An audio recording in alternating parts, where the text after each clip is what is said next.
Рамазанова Рушан Хамзаевна, председатель правления Казахский научно-исследовательский институт почвоведения и агрохимии имени Успанова. Сегодня наш институт, в частности, принимает участие в общественных слушаниях, которые посвящены обсуждению проблемы оценки воздействия на окружающую среду при строительстве курорта Алматы-Сопешске. Наш институт, наши ученые принимали участие в проведении первого этапа исследований, который был связан с оценкой воздействия на климатические условия, на геоморфологические условия, на почвенно-экологические условия и на развитие геодинамических рисков. Следует сказать, ключевые тезисы – это то, что, во-первых, территория проектируемого курорта Кокжайляу, она занимает не всю территорию урочища, как многие высказывают свое опасение, это небольшая часть. И она по своим условиям находится в наименее опасной зоне этого всего урочища. Это один момент. Второй момент. Очень много вызывает вопросов проблема селевых опасностей, оползневых опасностей, проблемы развития эрозионных процессов. Эти процессы, сходы лавин, эти процессы, они являются природными, характерными процессами для любой горной территории. Но здесь подход должен быть один. То есть перед началом строительства должны быть приняты соответствующие проектные решения. То есть это базовое требование любого международного стандарта, в том числе и казахстанского, при проведении строительства в горной территории.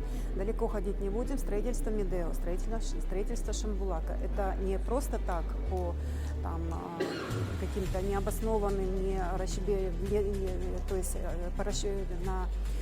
то есть строительство безрасчетное, то есть все это учитывалось. В Казахстане уже имеется опыт строительства в горных территориях. Тем более, что сейчас технологии совершенно другие. Касательно, например, развития противорозионных процессов. Есть новые технологии, новые материалы, которые позволяют удерживать поверхностный слой почвы то есть в том состоянии, которое не дает развиваться процессам эрозии.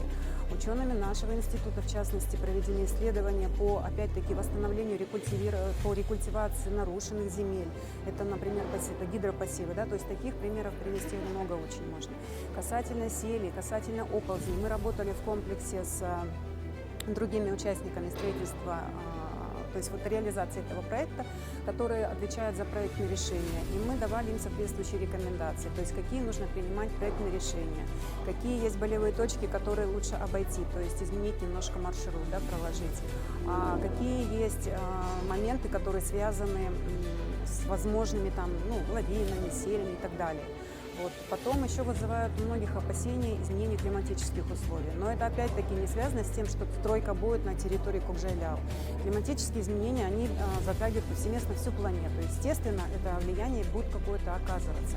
Но опять-таки при грамотном проектировании, при научном подходе, и в том числе то, что мы создаем, эти прогнозные модели, сценарии различные рассматриваем, то есть от благоприятных до неблагоприятных, мы даем такие оценки, даем такие готовые решения заказчику, то я считаю, что